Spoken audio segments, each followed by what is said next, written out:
pourquoi d'abord déjà la macroglobulinémie de Waldenström, pourquoi la traiter avec la leucémie lymphoïde chronique?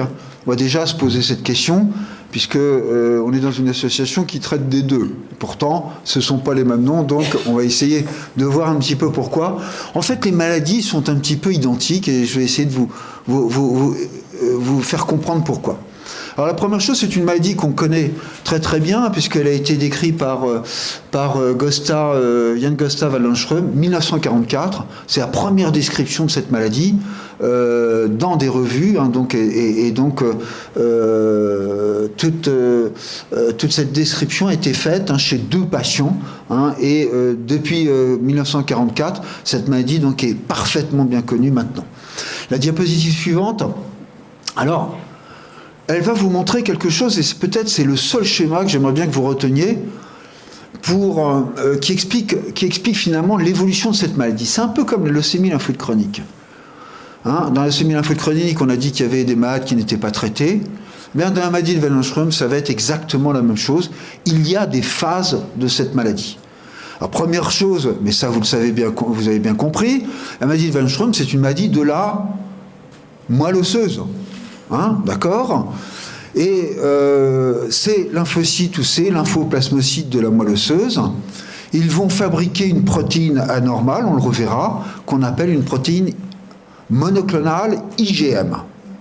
Donc, si vous avez une maladie de Waldenström, vous avez des lymphocytes ou des plasmocytes dans votre moelle osseuse qui vont fabriquer cette protéine monoclonale qu'on appelle IgM. Alors, la maladie, elle évolue en 3 phases. La première phase, c'est ce qu'on appelle dans notre jargon le MGUS, la gamma-apathie de signification indéterminée, avec un pic monoclonal IgM. Se dire simplement, finalement, vous avez un pic monoclonal, vous avez une protéine dans votre sang, dans votre sérum, et que cet excès de protéine anormale est complètement isolé. D'accord? Donc, ça, c'est la première phase. La deuxième phase, on va rentrer dans la maladie de Waldenström, mais asymptomatique. On reverra un peu sur cette définition de l'asymptomatique. Donc on a une vraie maladie de Waldenström. Alors vous allez me dire qu'est-ce qui fait la distinction entre les deux? Eh bien, la distinction entre les deux, c'est simplement que le fait que dans la maladie de Waldenström, on a une infiltration par les lymphocytes de la moelle osseuse. D'accord? Dans la moelle osseuse, si on fait un examen de la moelle osseuse, il existe un pourcentage relativement important de lymphocytes et de lymphocytes plasmocytes anormaux. D'accord? Et puis, la troisième phase, c'est la maladie de Waldenström symptomatique. Et là, vous allez voir, et je vais vous expliquer ce que c'est qu'avoir une maladie de Waldenström symptomatique. Comme dans la leucémie lymphoïde chronique. Le message, et Jean-Pierre va nous le redire, on ne traite que de la maladie de Waldenström symptomatique. Donc les patients qui ont un MGUS IgM, les patients qui ont une maladie de Waldenström asymptomatique, vont être des patients que nous allons voir en consultation, qu'on va surveiller, mais qui ne vont pas avoir de traitement. D'accord? Pourquoi? Parce qu'on sait très bien que si on met en route des traitements à cette phase précoce de la maladie, les traitements auront plus d'effets délétères. Donc il ne faut pas traiter. Nous le savons, hein, et comme je vous l'ai dit tout à l'heure pour la leucémie lymphoïde chronique, on traite quand c'est nécessaire. Voilà, d'accord? Voilà. Donc, maladie rare, je ne vais pas rentrer dans les considérations épidémiologiques, c'est une maladie plus rare que la leucémie lymphoïde chronique. Je vous l'ai montré tout à l'heure sur la diapositive suivante. C'est aussi une maladie du sujet plutôt âgé, avec une médiane qui arrive aux alentours de 74-75 ans. C'est-à-dire que 50% des patients ont 75 ans et plus, et 50% des patients ont moins de 75 ans. Hein, d'accord? 75 ans, c'est quand même pas très âgé. J'aimerais bien un peu insister sur cette diapositive, parce que c'est une question que nous pose toujours, et qui est le fait, est-ce que la maladie est héréditaire ou est-ce qu'elle n'est pas héréditaire? Alors, je vais rentrer dans les choses assez précises pour qu'il n'y ait pas d'ambiguïté. La maladie n'est pas héréditaire, c'est-à-dire qu'elle n'est pas transmise par des gènes de façon filiale, c'est-à-dire que vous n'allez pas transmettre à vos enfants la maladie. D'accord? Hein, comme on peut transmettre une maladie génétique, hein, dans le sens où vous l'entendez. Hein, d'accord? Donc la maladie n'est pas héréditaire.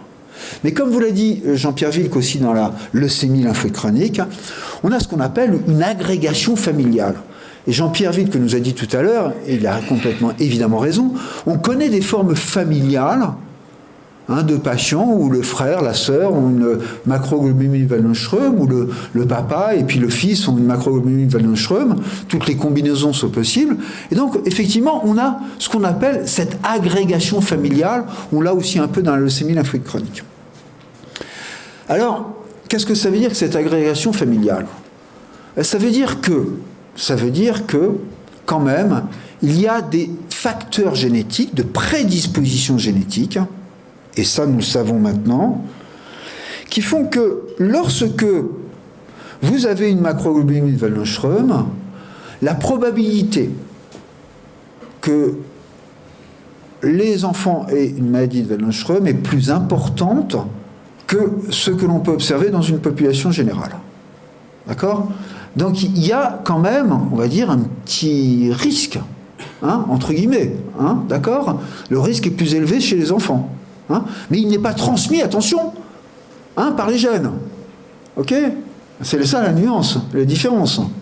Donc la maladie n'est pas héréditaire, mais le risque est un petit peu plus élevé chez les enfants. Alors la question qui se pose, et la question qui est toujours posée, est-ce qu'il faut aller faire des examens chez les enfants pour aller dépister la maladie ? La réponse est non. Pourquoi la réponse est non ? C'est que ça va déboucher sur rien. Puisque, et comme je vous l'ai dit tout à l'heure, on va traiter que lorsque la maladie est symptomatique. Donc aller faire des examens pour faire des examens alors qu'on sait qu'on ne va rien faire, ça ne sert à rien. Voilà. Donc maintenant vous avez la réponse très claire et très nette. Ça c'est l'électrophorèse des protéines, l'examen dont on vous a parlé tout à l'heure. Moi je vous le montre de temps en temps en consultation. Et puis quelquefois, là, ce qui est en noir, il y a l'excès de protéines. Cet excès de protéines, ce pic monoclonal, cette protéine IgM, que l'on voit bien sur ce tracé de l'électrophorèse des protéines, et qui est le marqueur de la maladie. D'accord ? Et puis, diapositive, vas-y, encore un petit peu un clic. Et puis là, évidemment, vous avez ces lymphocytes et ces plasmocytes qui sont dans la moelle osseuse et qui fabriquent cette protéine que l'on voit donc sur l'électrophorèse des protéines. D'accord ? Donc c'est clair, c'est simple, c'est net, il n'y a pas d'ambiguïté là-dessus. Diapositive suivante. Alors là, on passe, pour avoir la diapositive dans ce simple. Alors, la clinique. La clinique, et ça peut-être que certains d'entre vous vont pouvoir un peu nous l'expliquer, c'est plus compliqué que dans la leucémie lymphoïde chronique quand même. Pourquoi ? Parce que la clinique, elle va dépendre de deux choses. La première chose, c'est qu'elle va dépendre, et vous l'avez bien compris, que c'est comme dans la leucémie lymphoïde chronique, est-ce qu'il va y avoir des mauvaises herbes dans le jardin ? Ou pas ? D'accord ? Donc est-ce que l'hémoglobine va être basse ? Est-ce que les plaquettes vont être basses ? Est-ce que mes lymphoplasmocytes de la moelle vont étouffer ? Voilà. Donc est-ce que mon jardin finalement va être bien ou pas bien ? Est-ce qu'il va y avoir des mauvaises herbes ou pas ? Et puis la deuxième chose, et c'est là où je veux insister, c'est que cette protéine monoclonale IgM, elle peut avoir des caractéristiques très très particulières. Et c'est ça qui va faire tout le côté symptomatique de la maladie de Waldenström. Cette protéine monoclonale, elle va avoir des caractéristiques très très spécifiques. Lorsque la concentration, lorsque le taux de cette protéine monoclonale est très très élevé, d'accord, ça va entraîner ce qu'on appelle l'hyperviscosité. C'est-à-dire que le sang va être visqueux. Ça va être visqueux. Ça circule moins vite. Et si ça circule moins vite, ça va faire quoi ? Ça va se boucher. Et ça va se boucher dans les petits vaisseaux. Dans les petits vaisseaux. Ça ne va pas boucher dans les gros vaisseaux. C'est comme, il vaut mieux qu'il y ait plus de voitures sur une autoroute plutôt que sur une nationale ou sur un chemin, quoi. Donc ça va finir par boucher. Ça bouge dans les yeux, dans les vaisseaux des yeux, et ça entraîne ces signes.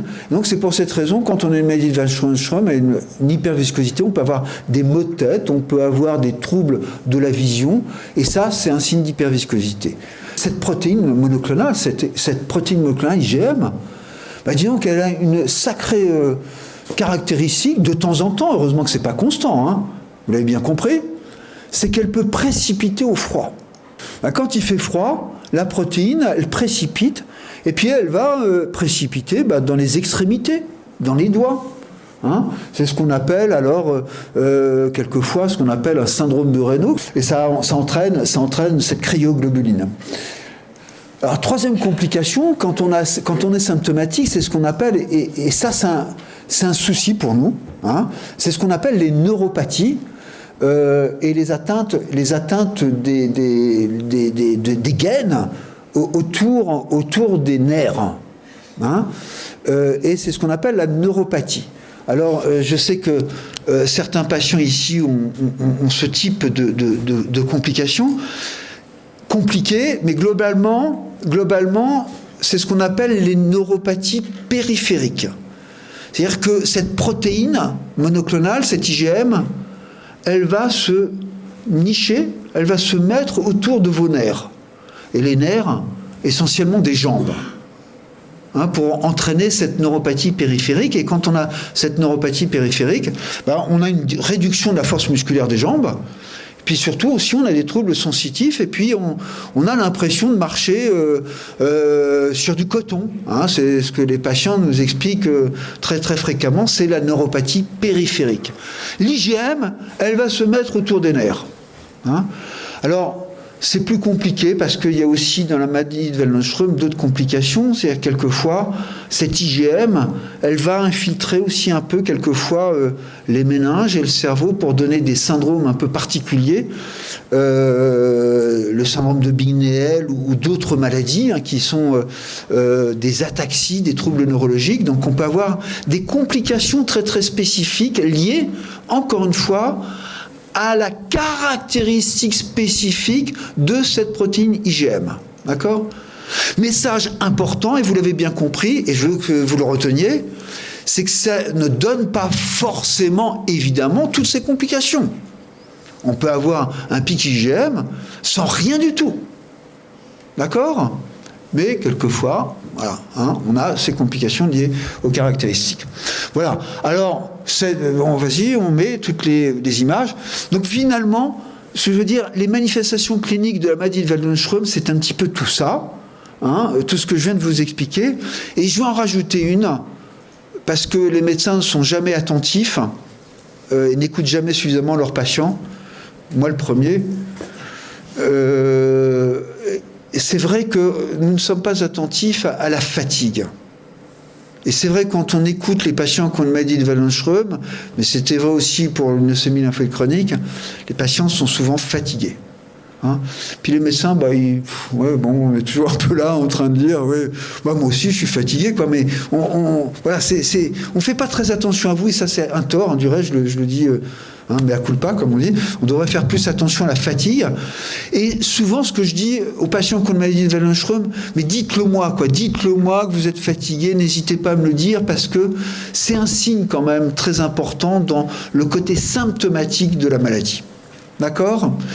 Voilà la diapositive suivante sur le diagnostic biologique. C'est un peu comme dans la leucémie lymphoïde chronique. On va faire là très fréquemment un examen de la moelle osseuse hein, pour affirmer qu'il y ait des lymphocytes et des lymphoplasmocytes dans la moelle osseuse. Et puis, comme toujours dans la leucémie lymphoïde chronique, on va faire une analyse immunologique de ces lymphocytes dans la moelle hein, pour bien vérifier que ce sont bien des lymphocytes de la maladie de Waldenström. Alors, je ne vais pas rentrer dans tous ces détails parce que ça n'a strictement aucun intérêt, mais on a évidemment des critères. Je vais passer aussi sur les autres anomalies qui sont des anomalies cytogénétiques des chromosomes. Tout à l'heure, je vous ai parlé de la délétion 17p dans la leucémie lymphoïde chronique. Finalement, pour être intelligent, on va en retenir une aujourd'hui dans la maladie de Waldenström, la trisomie 4, voilà, où on a 3 chromosomes 4, alors que théoriquement, on devrait en avoir 2. Hein ? Dans la maladie de Waldenström, on a souvent cette anomalie qui est observée.